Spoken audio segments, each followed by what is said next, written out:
আশুরার সময় 2টা রোজা রাখতে বলেছেন। বিশ্বনবী রেখেছিলেন একটা রেখেছিলেন, আর বলেছিলেন আমি যদি আগামী বছর বাঁচি লা আসুমান্না তাসা, 10 তারিখে তো এবার রাখলাম, 10ই মুহররম, আগামী বছর বেঁচে থাকলে 9ই মুহররম রাখবো। কিন্তু এর পরের বছর বিশ্বনবীকে তুলে নিল কে? বিশ্বনবী রাখতে পারে নাই, কিন্তু বিশ্বনবীর চেতনা ছিল রাখার, ঠিক কিনা? বিশ্বনবী এমন নবী যার চেতনাটাও সুন্নাত।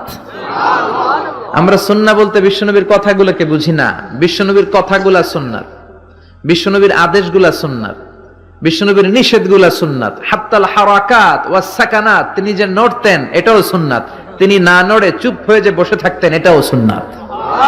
বিশ্বনবী যে ঘুমাতেন ওইটাও সুন্নাত। আল্লাহু আকবার। এজন্য বিশ্বনবীর সুন্নাহর উপর বেশি বেশি আমল করতে হবে। রাজি আছেন? সুন্নাহ আমল করলে বেদাত বিদুরিত হবে। আল্লাহ সহি সমঝ দান করুক।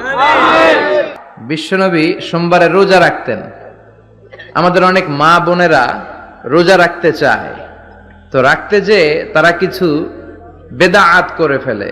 যত জায়গায় যতটা সুন্নাহ আছে ওই সুন্নাহ সরায় ফেললে ওই জায়গায় বেদাত ঢুকে, ঠিক কিনা? আমাদের মায়েরা শবে মেরাজের রোজা রাখে।